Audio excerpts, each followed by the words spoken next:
పాత్రికేయ మిత్రులందరికీ కూడా నమస్కారం.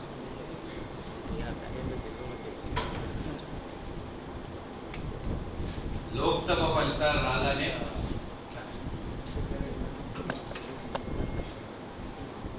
కొందరి నోళ్ళు పడిపోయినాయి, కొందరి నోళ్ళు లెగుస్తున్నాయి. ముఖ్యంగా కాంగ్రెస్ పార్టీ మీద అభండాలు మోపి కాంగ్రెస్ పార్టీని బదనాం చేయాలని వ్యూహంతో 2 నెలలు చెవుళ్ళ జోరీగల్లాగా ఉత్సవం గీసం లేకుండా ఇష్టం ఉన్నట్టు మాట్లాడిన కల్వకుంట్ల కుటుంబానికి రిజల్ట్ చూసిన తర్వాత నోరు పడిపోయినాయి. అన్ని అబద్ధాలు చెప్పింది. రైతు బంధు రాలేదు అని, రైతు బంధు వచ్చింది. హామీలు నెరవేర్చలేదు, 5 గ్యారెంటీలను గ్రౌండింగ్ చేసింది. కరెంటు కోత లేకున్నా కూడా మొత్తం కరెంటే వస్తలేనంత బీభత్సం సృష్టించేది. ఇవన్నీ చూసే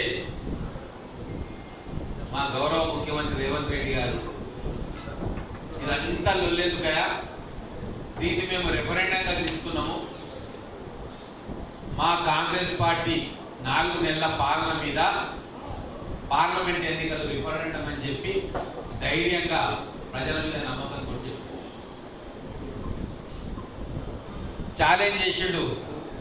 బీఆర్ఎస్ పార్టీ ఒక్క ఎంపీ సీటు కూడా గెలవనీయము, గెలవదు, ప్రజలు వేయరు అని చెప్పి ఆయన చెప్పినట్టే ప్రజలు ఎన్ని గోబెల్స్ ప్రచారాలు చేసినా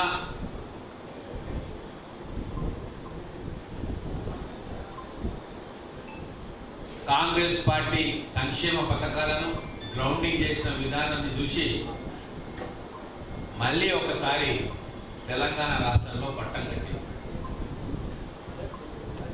8 పార్లమెంట్ స్థానాలు ఇచ్చిండ్రు. ఒక మహబూబ్ నగర్ స్థానంలో గెలుపు అంచుల దాకా పోయి ఆగిపోయింది. మొదలు 0 సీట్లు తెచ్చుకున్న బీఆర్ఎస్ పార్టీ కల్వకుంట్ల కుటుంబం నోళ్ళు బంద్ చేసుకోవాలి. ఇట్లనే మీరు సొల్లువాగులు వాగితే ఇప్పుడైతే 0 సీట్లు వచ్చినాయి, రాబోయే రోజుల్లో తెలంగాణ ప్రజలు మీ పార్టీకి పిండం పెట్టారు.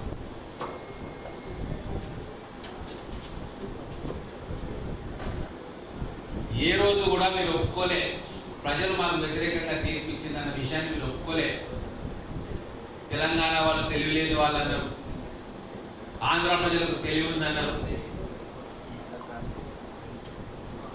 అబద్ధాలు చెప్పి కాంగ్రెస్ పార్టీ అధికారంలోకి వచ్చిందన్నారు. మరి ఇప్పుడు ఏమైంది? సొంత మెదక్ జిల్లాలోనే మీరు 3వ స్థానంలోకి వచ్చిండ్రు. 7 స్థానాలలో డిపాజిట్లు పోయినాయి.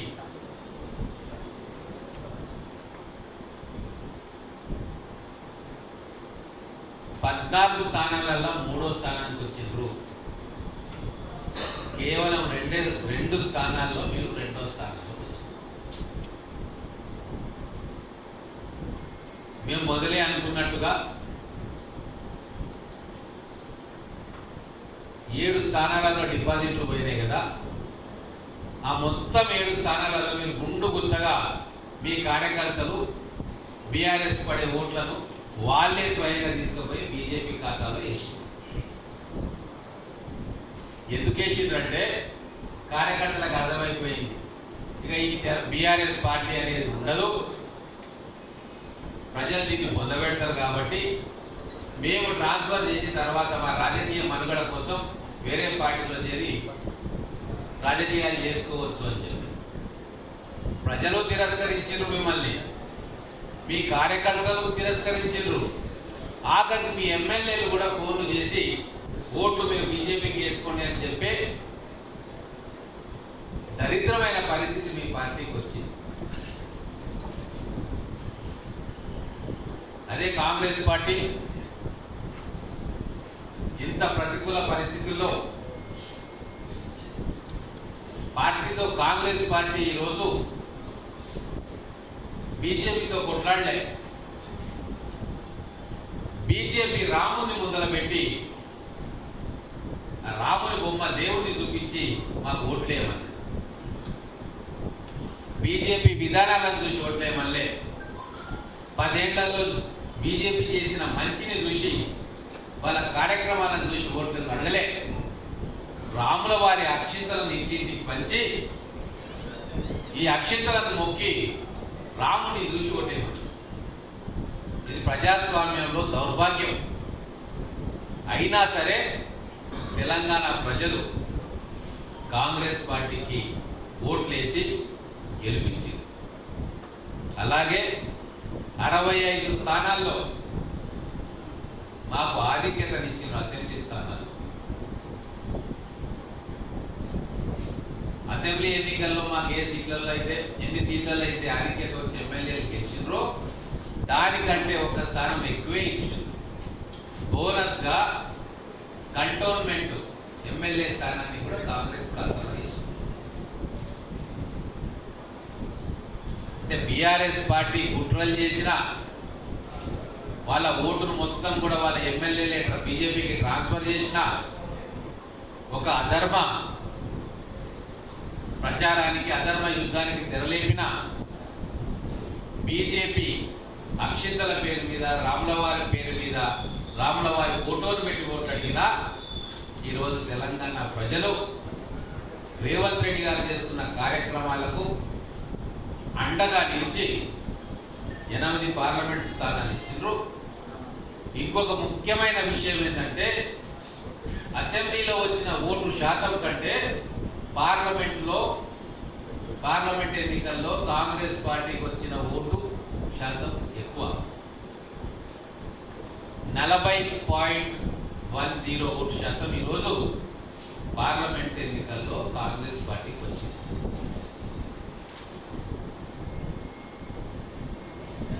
కాబట్టి ఇదే విధంగా భవిష్యత్తులో కూడా కాంగ్రెస్ ప్రభుత్వం పనిచేయబోతా ఉంది. ప్రజల కోసం పనిచేసే ప్రభుత్వం ఖచ్చితంగా మున్ముందు ఇంకా ప్రజల విశ్వాసాన్ని చూరగొనే కార్యక్రమాలు చేస్తుంది. ముఖ్యంగా బీజేపీ పార్టీ నాయకులకు కూడా ఒక హితవు చెప్పదలుచుకున్నా. నోరుంది కదా అని నోరు పారేసుకోకండి. మీది బల్బు కాదు వాపు అనేది తెలంగాణ ప్రజలందరికీ కూడా తెలుసు. పార్లమెంట్ ఎన్నికల్లో మీకు ఎక్కువ ఓట్లు వస్తాయి, అదే అసెంబ్లీకి స్థానిక సంస్థలకు వస్తే చర్కిల పడతారన్న విషయం ఇప్పటి నుంచి కాదు. మాట్లాడుతున్న వాళ్ళు ఇనమన్న బీజేపీలో జరిగిందేమో 1980 నుంచి ఇదే పరిస్థితి. పార్లమెంట్లప్పుడు ఓ 5%, 10% ఓటు ఎక్కువ పెరుగుతుంది. మీరు సంకలు గుర్తుకుంటారు, మాకు పెరిగింది మా పార్టీ అని. మళ్ళీ అసెంబ్లీ ఎలక్షన్లు, స్థానిక సంస్థ ఎన్నికలు వచ్చే వరకు మీ బండారం బయటపడుతుంది. కాబట్టి 2019 ఎన్నికల్లో ఏమైంది? మీకు 20% ఓట్లు వచ్చినాయి, 4 పార్లమెంట్ వచ్చినాయి. ఇక మీరేమన్నారు? మాదే అధికారం అని చెప్పి దెబ్బలు జరుచుకున్నారు. ఊరు వాడ ఏకం చేసారు, కన్ను మీద కానకుండా మాట్లాడి ఏమైంది? 2023 అసెంబ్లీ ఎన్నికల్లో చర్కిల పడ్డారు. 13.90 ఓటు శాతం వచ్చింది. అంటే 20% పార్లమెంట్లో వస్తే మీరు అన్ని 5 సంవత్సరాలు మీరు అన్ని మాటలు మాట్లాడిన తీరు అన్ని చూస్తే ప్రజలు మీకు 13.90 13.90 ఓటు ఇచ్చి 8 సీట్లు ఇచ్చింది. ఇప్పుడు కూడా మీకు 35% ఓట్లు వచ్చినాయి. నరేంద్ర మోడీ పేరు మీద అనుకోండి, రాములవారి పేరు మీద, అక్షింతల పేరు మీద ఇవన్నీ చేస్తే కేసీఆర్ యొక్క ఇండైరెక్ట్ డైరెక్ట్ సపోర్ట్ తోటి వాళ్ళు కట్టెలు పెడితే మీకు వచ్చింది 35. మళ్ళీ రేపు అసెంబ్లీ ఎలక్షన్ వచ్చే వరకు అది ఏ 20కో 15కో దిగుతుంది. ఇది సత్యం. గత 43 ఏళ్ల నుంచి జరిగేదే. కాబట్టి మీరు ఒక ప్రతిపక్షంగా ఈ రాష్ట్రంలో బాధ్యతతోటి పనిచేయండి. మేము స్వాగతిస్తాం. వాపును చూసి బల్బు అనుకుంటే మళ్ళా బొక్కబోర్లో పడతారు. జాగ్రత్తగా ఆలోచన చేయండి అని చెప్పి నీతో పలుకుతాం. బీఆర్ఎస్ విషయానికి వస్తే వాళ్ళకు కూడా ఒక చిన్న సూచన చేయదలుచుకున్నా. బీఆర్ఎస్లో ఉన్న మిగిలి ఉన్న కార్యకర్తల నాయకులకు కేసీఆర్ ఫ్యామిలీ సారథ్యంలో మీ పార్టీ కుప్పగూలిపోయింది, పాతాళానికి పోతా ఉంది. ఎలాగో మీరు అధికారంలో ఉన్నప్పుడు సామాజిక న్యాయం చేయలే, కుటుంబ సభ్యులే ఉన్నారు, అన్ని మీరే డెసిషన్ తీసుకున్నారు. సరే, ఇప్పటికైనా కనీసం ప్రజల కోసమైనా మీ పార్టీ అధ్యక్షులను మార్చుకొని ఒక దళిత వర్గానికి చెందిన వ్యక్తినో ఒక బీసీ వర్గానికి చెందిన వ్యక్తినో అధ్యక్షులుగా చేసుకొని పేరుకైనా పేపర్ మీద సామాజిక న్యాయం గురించి చెప్పే ఆలోచన చేయండి అని చెప్పి ఇదో పలుకుతున్నా. పూర్తిగా విఫలమైపోయినారు. కేసీఆర్, హరీష్ రావు, కేటీఆర్ నాయకత్వంలో బీఆర్ఎస్ పార్టీ పూర్తిగా విఫలమై డక్అవుట్ కొట్టింది. అందుకే కార్యకర్తలకు అందరికీ కూడా అది మీ అంతర్గత విషయమైనా ప్రజాస్వామ్యంలో కొన్ని నీతి నియమాలు పాటించుకోవాలి. కాబట్టి ఇప్పటికైనా ఒక దళిత నాయకుడినో బీసీ నాయకుడినో అధ్యక్షుడిగా చేసుకుంటే కొద్దిగానైనా పరువు దక్కుతుంది. ఇంకా పిచ్చి ప్రేలాపనలు చేస్తూ అబద్ధాలను నిజమని నమ్మే ప్రయత్నాలు చేస్తే పార్టీకి నిజంగా కూడా పిండం పెడతారు తెలంగాణ ప్రజలు.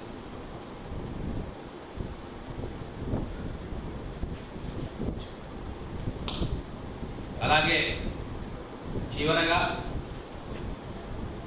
అహంకారంతో విర్రవీగే ఏ నాయకుడికైనా సరే ప్రజలు కర్రు కాల్చి వాత పెడతారు. ఈ పార్లమెంట్ ఎన్నికలు దానికి ఉదాహరణ. తెలంగాణలో అహంకారంతో విర్రవీగిన కేసీఆర్కు తెలంగాణ ప్రజలు కర్రు కాల్చి వాత పెట్టిర్రు. పక్కన ఉన్న ఆంధ్రప్రదేశ్లో వ్యవస్థలన్నింటినీ భ్రష్టు పట్టించి అహంకారంతో పరిపాలన చేసిన జగన్మోహన్ రెడ్డి గారికి కూడా ఇంతకంటే దారుణమైన శిక్ష అక్కడ ప్రజలు వేసింది. అలాగే వ్యవస్థ మొత్తం ఇద్దరు చేతుల్లో పెట్టుకొని కేంద్రంలో ఫెడరల్ స్ఫూర్తిని తుంగలో తొక్కి ఇష్టారాజ్యంగా ప్రభుత్వాలను కూలుస్తూ పార్టీలను చీలుస్తూ సిబిఐ, ఇన్కమ్ ట్యాక్స్, ఈడీ లాంటి వ్యవస్థలను రాజకీయ ప్రత్యర్థులను అణగదొక్కడానికి, లొంగ తీసుకోవడానికి వాడుతూ ఈ 10 సంవత్సరాలు ఒక అసంబద్ధమైన ప్రజాస్వామ్య వ్యతిరేక పరిపాలన చేసిన మిమ్మల్ని బీజేపీ ప్రధానమంత్రికి, హోంమంత్రికి భారతదేశ ప్రజలు గుణపాఠం చెప్పి తల దించుకునేటట్టుగా తీర్పునిచ్చింది.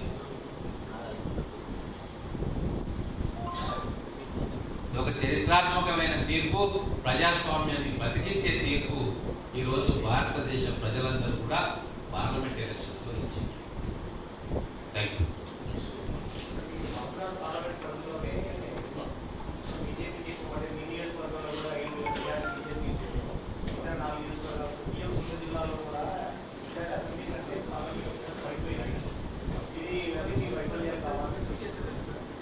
సీఎం సొంత జిల్లా, సొంత నియోజకవర్గంతో ఉంటారు. రాష్ట్రం అంతా కూడా సీఎం గారి పరిపాలన. మొత్తం రాష్ట్రంలో విజయాలన్నీ కూడా వారి ఖాతాలోనే వస్తాయి. ఏదైనా 1-2 అపజయాలు వస్తే కూడా వారి ఖాతాలోకి వస్తాయి. కాబట్టి ఒక ప్రధానమైన కారణం మహబూబ్ నగర్ పార్లమెంట్ స్థానం ఓడిపోవడానికి గతంలో మా ముఖ్యమంత్రి గారు చెప్పినట్టు బీఆర్ఎస్ పార్టీ సుపారీ తీసుకున్నది మహబూబ్ నగర్ పార్లమెంటును గెలిపించడానికి, బీజేపీని గెలిపించడానికి కేసీఆర్ కల్వకుంట్ల కుటుంబం సుపారీ తీసుకున్నది. ఆ లెక్కలు చూస్తే మీరు అడిగారు కాబట్టి నేను చెప్తా ఉన్నా. 68,000 ఓట్లు మహబూబ్ నగర్ నియోజకవర్గం, నా నియోజకవర్గం కాబట్టి చెప్తున్నా. 68,000 ఓట్లు అసెంబ్లీకి వస్తే ఈ పార్లమెంటుకు వచ్చే వరకు కేవలం 13,000 ఓట్లే బీఆర్ఎస్ పార్టీకి వచ్చింది. అంటే ఎమ్మెల్యేలు, ఎంపీలు, కేసీఆర్ కుటుంబము ఫోన్లు చేసి మనం ఎట్లా గెలవం కాబట్టి, కాంగ్రెస్ను ఓడగొట్టడమే లక్ష్యం కాబట్టి మీరందరూ కూడా మూకుమ్మడిగా బీఆర్ఎస్కు ఓట్ వేయండి అని చెప్పి, బీజేపీకి ఓట్ వేయండి అని చెప్పుకున్నారు. పోలింగ్ బూత్ల కాడ నిలబడి బీఆర్ఎస్ నాయకులు బీజేపీకి వేయండి చెప్పినాక వాళ్ళే ఆత్మహత్య చేసుకుంటా అంటే ఎవరేం చేస్తారు? ఎక్కడైతే మా పార్లమెంటులో 25,000కు పైచిలుకు బీఆర్ఎస్ గెలిచిందో, ఓట్లు వచ్చినాయో అక్కడ కాంగ్రెస్ పార్టీకి మెజారిటీ వచ్చింది. అంటే కొద్దిగా డిపాజిట్ మీద కొద్దిగా ఎక్కువ వచ్చిన అసెంబ్లీ స్థానంలో కాంగ్రెస్ పార్టీకి మెజారిటీ వచ్చింది. మరి 10,000, 13,000, 15,000 ఓట్లు ఎక్కడైతే అసెంబ్లీలో బీఆర్ఎస్కి వచ్చినాయో అక్కడ కాంగ్రెస్ వచ్చిన ఓట్ల బీజేపీకి వచ్చిన ఓట్ల కంటే కూడా తగ్గినాయి. చాలా స్పష్టంగా తమ కుటుంబ ప్రయోజనాల కోసం లక్షల మంది బీఆర్ఎస్ కార్యకర్తల రాజకీయ మనుగడను తాకట్టు పెట్టి తమ పబ్బం గడుపుకోవాలని చూసింది. కాబట్టి మేము ఆ 4,000 ఓట్లు స్వల్ప మెజారిటీ ఓడిపోవడం జరిగింది. ఇంతకుముందు చెప్పినట్టు మేము బీజేపీ పార్టీతో కొట్లాడలే ప్రజాస్వామ్యంగా, భగవంతుడి రూపంతో మేము కొట్లాడాం. వాళ్ళు చెప్పింది కూడా అదే, రాముల వారిని చూసి ఓటేయండి అన్నందుకు కొద్ది ఒక సెక్షన్ ఆఫ్ పీపుల్ అటు వాళ్ళు చెప్పిన మాటలు విన్నట్టు. మళ్ళా రేపు స్థానిక సంస్థల ఎలక్షన్స్ వస్తాయి. ఖచ్చితంగా తెలంగాణ వ్యాప్తంగా 70% సీట్లతోటి మేము ఇప్పుడు వచ్చిన ఓటు శాతాన్ని కూడా